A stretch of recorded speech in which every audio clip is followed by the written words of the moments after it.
je dirais qu'il était nécessaire et même indispensable de constituer dès à présent des dossiers. Ces dossiers, il ne faut pas attendre. Il ne faut pas attendre, et comme nous l'avons dit et nous y avons réfléchi ensemble, il faut arrêter d'attendre que ça sous-meure, il faut arrêter d'attendre que ça sous-tombe, ainsi de suite, pour faire des actes. Il faut au contraire faire des actes qui créent non seulement des précédents, mais également qui permettent de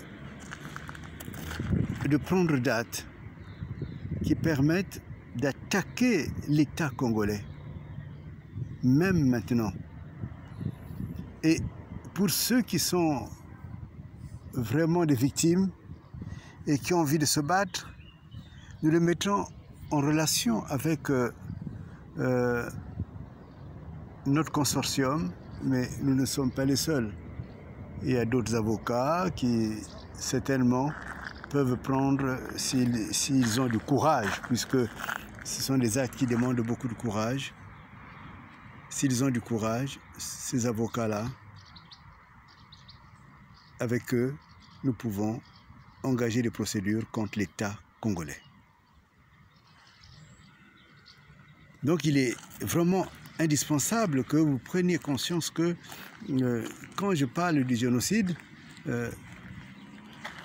j'en ai parlé, je l'ai écrit par rapport au Lari, mais quand on voit que cette politique d'expansion d'une seule tribu à travers le Congo, mais une expansion qui est financée, qui est subventionnée par l'État congolais, et il y a là non seulement un danger pour cette tribu, mais également parce qu'ils deviennent des colonisateurs. Cette tribu devient une tribu des colonisateurs. Et c'est peut-être pas cela que voulaient les Moshi. Ils deviennent des colonisateurs avec les moyens du Congo. Ils deviennent des colonisateurs avec l'argent qui est public, l'argent qui appartient à tout le monde. Ils deviennent des colonisateurs à qui on apprend de manquer du respect aux autres, et particulièrement aux femmes. Les femmes du Sud, les femmes Lari, mais pas seulement, sont devenues les véritables victimes de toute cette manœuvre. On les appauvrit, on appauvrit leurs parents, les pensions ne sont pas payées, les salaires non plus. Alors, il n'y a plus que la débauche, mais on va vendre son corps à qui? À ceux qui sont bénéficiaires de l'argent du Congo. Donc, disons, la criminalité est subventionnée au Congo par un État qui vole au profit de ceux qui sont dans la contrebande les fonds, les revenus du Congo. Donc, ceci est très important à comprendre parce qu'à terme, il y aura beaucoup de conséquences. Si on n'arrête pas ce système, c'est la ruine de la morale au Congo. Quand j'ai grandi au Congo, je crois avoir reçu du Congo des outils, des valeurs qui permettent de fonctionner dans la vie partout dans le monde. Mais maintenant, avec ces sortes d'antivaleurs, comme ils disent eux-mêmes, comme disent ces mercenaires, ces antivaleurs rendent handicapés les Congolais.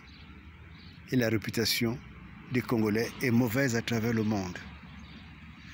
Mais vous donc, les victimes, il est important que vous sachiez que ces propriétés doivent vous être rendues. Ou s'ils ne sont pas rendus, Les gens doivent les acquérir au prix réel. Au prix réel. Et vous qui avez marché dans la combine de ces États, de cet État voyou, cet État voleur, il est encore temps de pouvoir vous approcher des vrais propriétaires pour discuter du prix réel, du vrai prix. Sinon, sachez que nous vous avons à l'œil, nous les connaissons. J'ai déjà donné des noms, dont la deuxième femme de Kiki, mais si vous en voulez encore plus, s'il faut sortir les documents, je les sortirai. Donc, tenez-le vous comme dit, et c'est vers cette objectivité, ce respect de la propriété, ce respect de l'autre, que le Congo doit revenir.